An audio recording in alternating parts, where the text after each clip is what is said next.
How's it going today, everybody? Today, you guys get a treat of having an interview with me and my good buddy Kersten. He's got a shit ton of questions he's been thinking about asking, and a few other people have brought forth to him that they want to know. So we're going to hash it all out today and get down to the bottom of it all. Part one, we got two parts to this video. Part one is going to be out on my channel. At the end of it, make sure you go check out Kersten's channel because he's going to have part two too. So make sure you check them both out. He's got some great content that he's going to be coming out with on his show. He's got a good start going with his YouTube channel. So if you get a chance, don't forget to go check it out. How's you going, my man? Yeah, I'm good. You okay, man? Oh yeah, I'm great. I'm great. First of all, thank you for accepting today. She's snowing outside right now. Look out, and it's fucking snowing. Can you believe that shit? Hey? It's nearly summer there, no? Some days it feels like summer, and then other days it just sucks, right? But here it's around 30 degrees Celsius at the moment. Yeah, I fucking hate it. It's really sunny here. Yeah. So that's why we're recording inside, right? I don't have to see all that shit going on outside right now. I don't need to see that. Okay? So we're stressing enough as it is. I don't need to see sunshine, rainbows, and beautiful beaches. So first of all, thank you for accepting me for doing this interview. I really appreciate that, man. So we can get to business. So first things first. How long you been arm wrestling, and why you chose arm wrestling, not hockey or maybe tennis or golf? See, I didn't choose arm wrestling. It kind of chose me, right? I've been pulling now competitively in tournaments, training, I'd say probably about 20 years.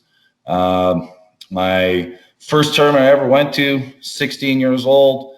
They always did Winter Carnival tournament every single year. And I told my old man, I want to go compete in this arm wrestling tournament that they're doing. And he's like, they're a bunch of 40, 50-year-old miners, you're going to get your arm ripped off.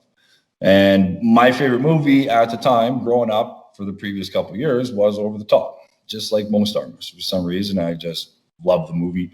So I ended up sneaking out the back door of the house, snuck in the back door of the bar, competed in the competition, ended up winning. Ever since then, I just always had that little urge for that rush whenever you beat somebody and you take a little piece of their soul and put it in your pocket. So yeah, that's it. It just kind of stuck with me. I played football, I played some basketball, I played some other stuff. Hockey I never got into. I'm like Bambi on ice, right? So hockey was never my thing. Everybody, you should have been a hockey player with your height, your size, your build. But apparently you got to know how to skate in order to be a hockey player too. And that was something I could never do. So arm wrestling is what it was. So the real deal. I didn't choose it. It just kind of chose me. And for some reason, I was better at arm wrestling than I was at anything else I did. So, very good. So, throughout your career, who is that guy that you lost against him, but if you pull him again today, you're confident you're gonna beat him? I got a few of those people. Some it's always that's the thing. Every person I've lost to, I feel. Had it been a different day, a different time, had I been feeling different, had I done something a little different, had I went at it with a different train of thought, I believe I could beat them. So there isn't a single person that I've lost to where I don't feel that given the right time and depending on how I'm feeling that I'm not able to beat them. Obviously, there's the one with Devin. Like we've had a long time rivalry. I've always just kind of been chipping away at him for a very long time. I thought my last time I thought that was it. I was really sure that was it. Obviously, things have changed since then. Stylistically, we're both kind of going in different directions with what we're trying to accomplish right now. Hopefully, one day again, we will have that chance to figure out who the best in Canada right arm actually is. Obviously, right now it's Devin, hands down, Devin. But yeah, he's definitely one that's always just stuck there. As much as I love the guy, he's a fabulous player, right? Yeah. So, as a supplement wise, what do you suggest for arm wrestling? Food. A lot of fucking food. Like pancakes? Pancakes, bacon, maple syrup, and I would suggest investing in a smoker, because the better your food tastes, the more of it you're going to want to eat. So, and nothing makes food taste any better than a smoker. So I say smoke mac and cheese, lots and lots Yeah, of. we've seen this week. So Awesome. yeah, your body, what you build it on is what, all based on what you put into your body, right? So if you're using more real foods, obviously you're going to be more really built, more real natural muscles, everything else. I do take a little bit of like high calorie, high protein shakes in between meals sometimes, just to get a little more input into me. Probably 90% of it I just piss and shit out anyways, because your body can only take so much in at a time. But I say, yeah, like just keep feeding yourself. And yeah, that's what it is for me anyways. For me, but I'm a little different than most people. Some people, they feed themselves and they just keep getting bigger and bigger and bigger, and it's not in the way that they want to be bigger. Myself, I fart and I can lose a fucking half a pound. So I'll go to bed weighing 250. I'll wake up weighing 244 just because I'm like an oven when I sleep. So I'm always constantly burning. So for me, myself, it's just, I got to keep feeding myself.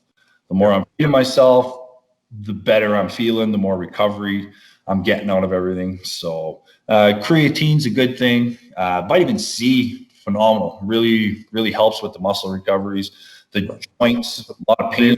Or you're just suggesting it? No, this is what I do. I'm telling you what I do, Kersten.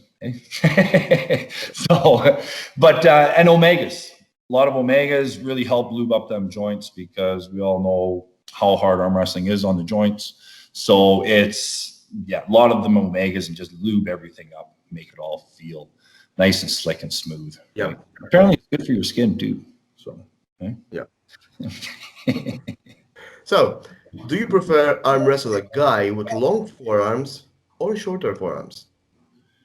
To me, it doesn't really matter. I feel obviously the shorter arm, it poses an advantage, but it also poses a disadvantage too, because in order for us to get center of the table, I'm usually going to be with my elbow a little further back, and my arm's going to be slightly opened up more.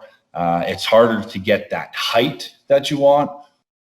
But with that being said, me extending everything back to equal to his height, he can be fully extended. I can position myself off the goal where I can gain that much more height on my opponent as well. The longer arms, I understand how a long arm works. I understand how it feels because I have a long arm.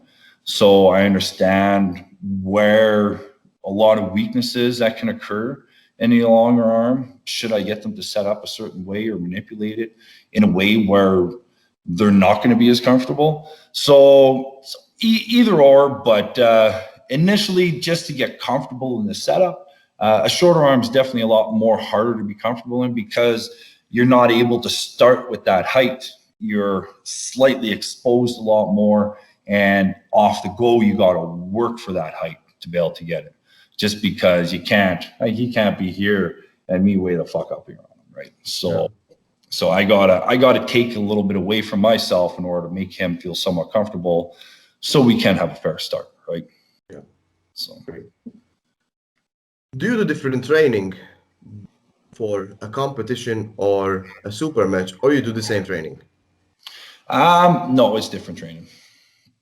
Different training for sure. I would say super match, you can specifically train the shit out of one area that you know your opponent can be weak on. So you don't need to concentrate on such a wide range of areas. You can concentrate more of that energy onto one specific area to help eliminate or take your opponent down more to a level where he's more manageable. So with that being said, it's it's completely different training because you're more concentrating on that one thing. You have more time to rest. You're not as trying to heal up so many other different areas, because competition, when you're training for that, you could be pulling long arms, you could be pulling short arms, you could be pulling big hands, you could be pulling little hands, you could be pulling hookers, you could be pulling top rollers, posters, high hookers. You got to be able to cover all the areas, and stamina plays a huge part into that too. Stamina and speed, you definitely need to train those a lot more when you're going for competition as a tournament style. If you're looking where you just need to capitalize on one area, speed may not be a concern against one specific opponent that you're going against. Right. So I say definitely tournament training initially when you're at the start, initially going, because you're not hitting super matches right out of the gate. It takes usually a couple of years, establish yourself, slowly build it up. Like right now, you're seeing more super matches going on because it's harder to host tournaments. So there's a lot more underground super matches. Yeah. So people are more able to get to that. But because some of them are a lot newer, they're not specifically training just for their opponent. They're still training for tournament style because they want to be able to be strong everywhere, or at least build that conditioning up. And so yeah, definitely two different types of training involved. So yeah, agreed. Which match was the toughest since you've been on wrestling throughout your whole career? Was the toughest? I've had a few that were pretty fucking tough. My last match with Devin was tough, but it was tougher in a different kind of way. It was more mentally tough, that one. What's that? Was more mentally tough. It was mentally tough, but there was a frustration involved in there. There was a bunch of different factors. But I would say like my toughest match that I ever had, that took the biggest toll mentally on me for preparation, walking up to the table, while I was at the table, how everything was going to be executed, just because it was slightly changing every match we had. I would say it was probably John Inc. When I actually got a match against John, we were back and forth. He won one, I won one, he won one, I won one, and then he won the last one. I would say that was probably my toughest match, just to be able to get myself in a mind frame, even to be able to compete with somebody like that. Because for years, to me, John was like a god, an arm wrestling god, where it seemed like he was unbeatable. I looked up to him in so many different ways, in his style, the way he was able to maneuver people, just to be able to get myself mentally where I was able to believe that I was able to compete with him. And after the way the first match went, to pull myself back and get a win, and then have that high, and then take a loss, and then have a high, and then take a loss again. I would say that was probably my toughest match. I know I look back on it now and a shit ton of it was a blur, just because I was so revved up. But I'd say that was probably my toughest match, I'd say. And that was probably the beginning of the peak of my career actually really started. Yeah. And he's the great of all time. So if it wasn't tough, and the fact that I was even able to put his arm down once, you know what? That was like a life dream for me, right? Gives you satisfaction, right? Yeah, 100%. So, do you think that Larry Wills has a chance to win against Schoolboy? No, I don't. Maybe someday. If he continues, I know his attitude with how he's taken into training and how he's going in, not scared to lose, not scared of the pains, everything else. His mentality with it is perfect. Honestly, it's absolutely perfect, especially somebody that's coming from an area in strength competition that is above anybody else, to come into something and get his arse handed to him by guys a third his size and that couldn't even come close to comparing what he can lift in the gym and everything else, and put all that ego and everything aside and be like, oh, this is just part of the process. That's huge. Like, I believe that's huge, but it's still way too soon for him. Like Schoolboy is the real deal. Like he's still young. He's got a massive fucking frame to him, and he's built up a really good tendon strength for arm wrestling, and he knows how to arm wrestle. Like I do believe that Larry has the power to win, but I don't think he has the experience to win. Yeah, he has the potential. He has the potential to be able to beat Schoolboy someday, but it's not soon enough. He needs to get his arse handed to him 50 more times in actual competition, getting used to the adrenaline and the setup and the manipulation and the grips and everything else. No, but he's doing pretty good. Because Schoolboy is steps. We can see huge steps from period to another. Mm-hmm. So he's gaining, but I don't think it's enough to beat Schoolboy, especially under pressure and in a super match. See, he's gaining strength wise, he's gaining his tendon, he's gaining a little bit of technique. But the thing is, Schoolboy already has all that shit. Schoolboy is actually a very smart arm wrestler. Like Schoolboy knows how to arm wrestle. So I say maybe another 2 years, he might. That might be a different story, yeah. Yeah, it might be a different story. It could actually be a match.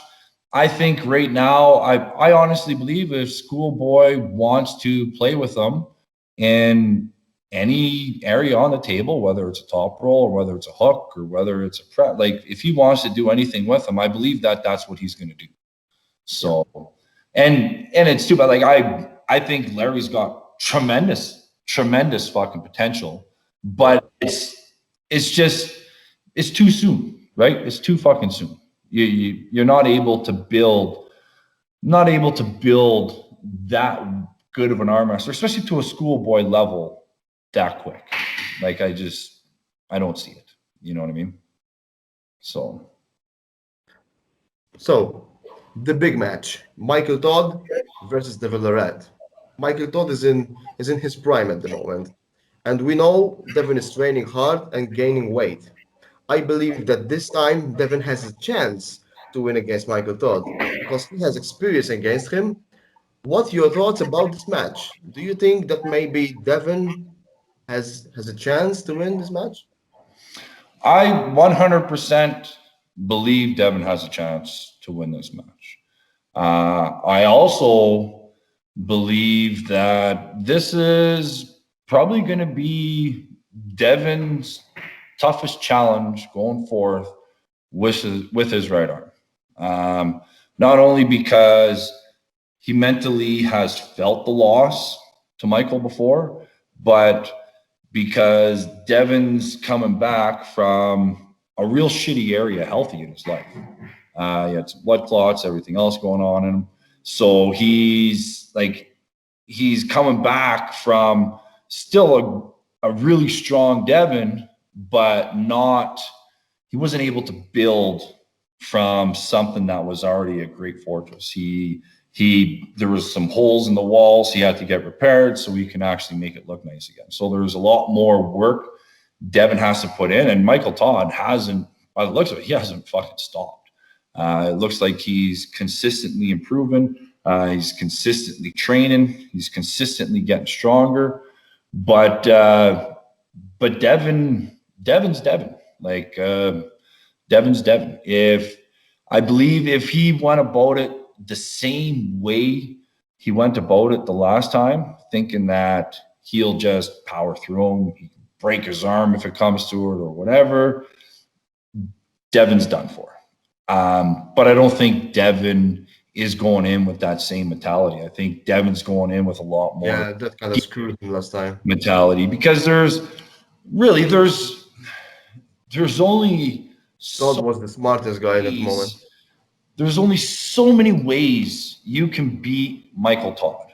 There's not a bunch of different ways you can beat him. There's so many of them, and that road is so fucking narrow. If you veer off to either way, left or right, you're done for. So he can switch from a king's move to a press in an instinct. So that's he's dangerous. like He's dangerous. he does have quite a few tools in his arsenal. He's not just a king's move.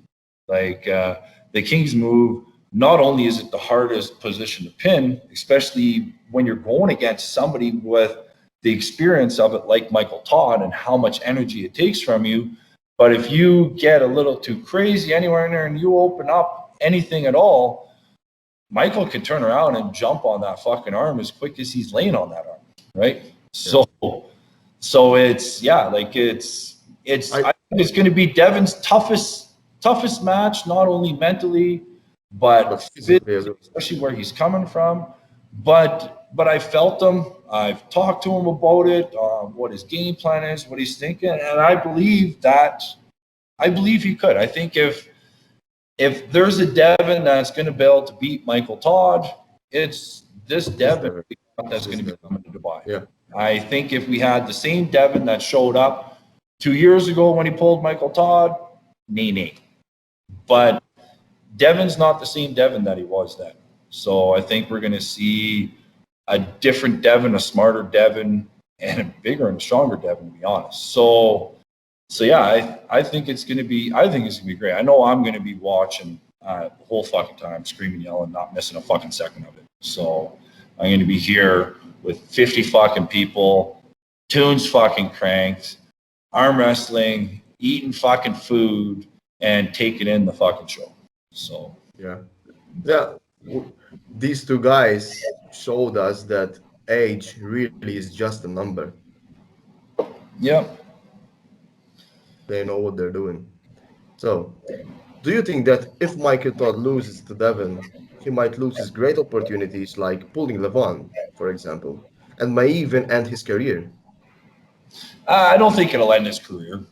I think it'll ruin him mentally for probably a month to maybe 3 months, and possibly even longer until he can avenge that loss, or until he establishes himself in another area.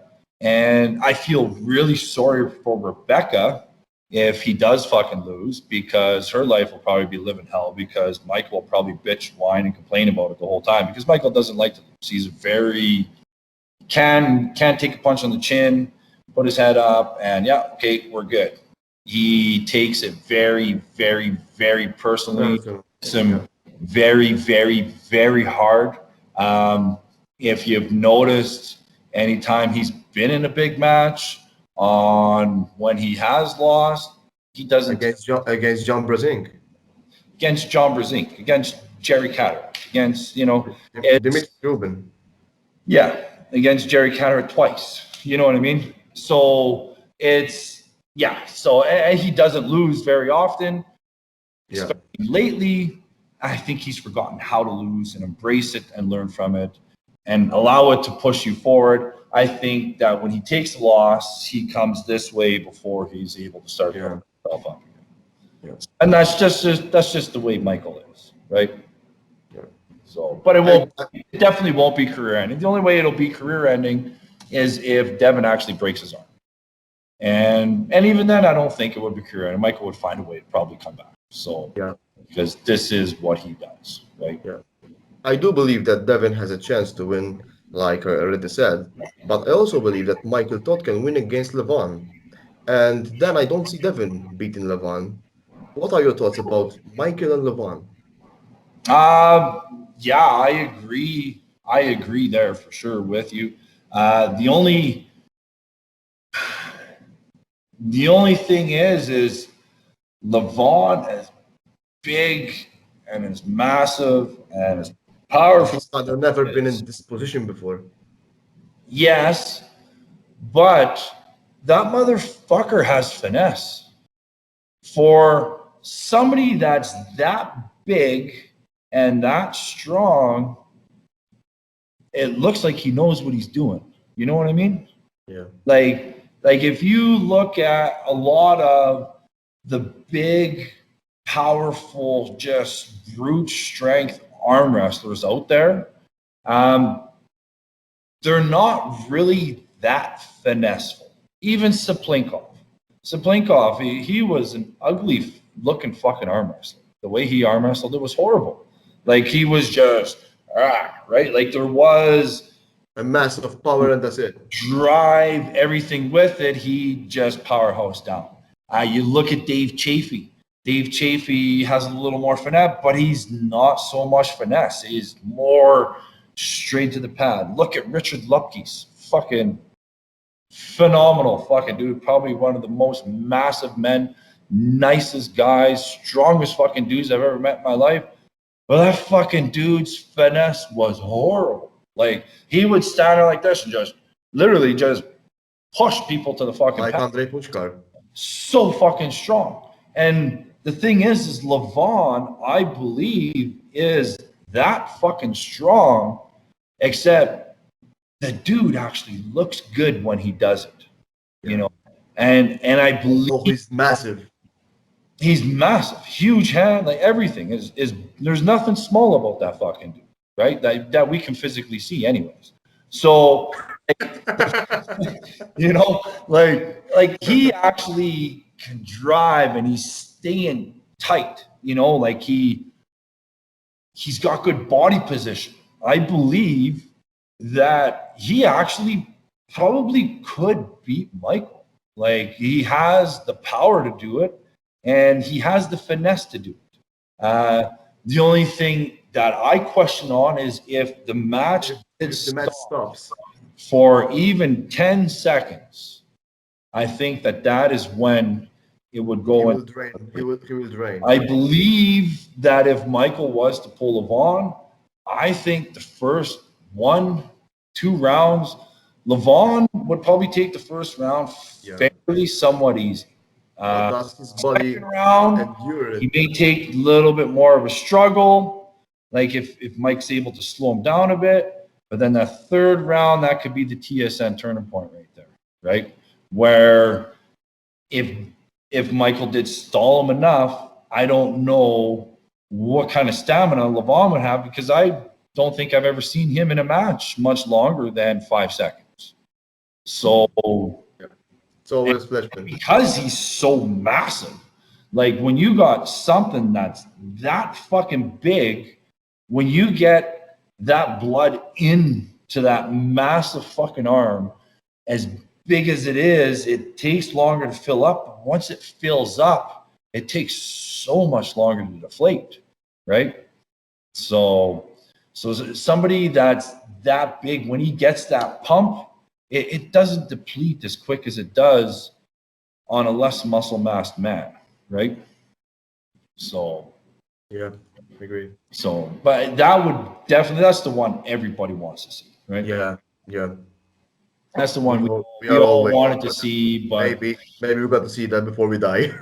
Yeah, the politicians involved and everything else, and this is my guy in my league, and you can't do this and can't do that. So it's, you know, that's how it goes. As our sport continues to grow and actually gets more traction and there's more money involved for the athletes, there's going to be in a way it's regulations. It's not so much a free agent. Yeah. Mm-hmm. In a way, it's good that the sport grows, but in the other way, it's not good. Well, yeah, you may not see some of the matches you want to see for years, as opposed to 20 years ago. Hey, I got $2,000. You got $2,000. Okay, let's meet in the middle, right? But it's different now, right? Which is good, because you're getting some arm wrestlers are being compensated now for the effort and everything that they've put into their sport, right? So in a way, it's kind of crappy, but in another way, I think it's a blessing, right? Yeah. So, do you like the King's move or you dislike it? There is a lot of hate out there about the King's move. I personally like it because it's part of the sport. It's like when a soccer game got win with a penalty, it's still part of the game, right? So, what is your opinion about the King's move? I have a few different opinions on it. One opinion, yeah, there's a way around it. There's a way you can beat it. It can be beatable. It's just a lot tougher. You can be a lot easier about it. So yeah, I'm okay with it. There's certain things that I don't believe that are okay. Like when you got some guys actually arm wrestling where if their arm does straighten all the way and they're literally pulling like this, I don't know, man. I don't agree with that. I think like my whole point, it's arm wrestling. You're supposed to be tight to your body. If you can't stay tight, you're losing. If your shoulder is below your freaking elbow, man, stand up. You know what I mean? Like, so as other than that, like I think it's ugly. I'm not a huge fan of it. I'm like, oh man, I can't wait to see him Kings moving. Like I don't know. I'd sooner see two people standing up, face to face, chin to chin, chest to chest, banging, as opposed to somebody laying out with their arm in a full extension. If your arm's fully extended, I feel you've lost. But at the same token, I could care less. You can Kings movie. Well, I got a few ideas that actually could beat a fucking Kings move. So go ahead, Kings movie. And if I do beat you, now what? Right? Yeah. It's like You when couldn't Dave even Chaffee beat me versus the Red standing up Man. straight, and you still can't even beat me when you're like this. So let's do it, right? Yeah, we remember Devin and Dave Chaffee when they went both in King's Move. See the result of that. I don't know. Some of it's like there's got to be a point where you draw the line, you know. So I don't know. One thing I can promise is you will never see me do a full on King's move. That I can fucking promise you. So, 12th June, Istanbul, the match that the whole world is waiting for. It's nearly 2 years that you and Hermes Gasparini met on the table where you were walked out victorious. And then there was an after pulling video showed Hermes Gasparini being dominant. Do you think that maybe the WAL rules were a bit in your favor? I don't think they were any more in my favor than they were in his favor.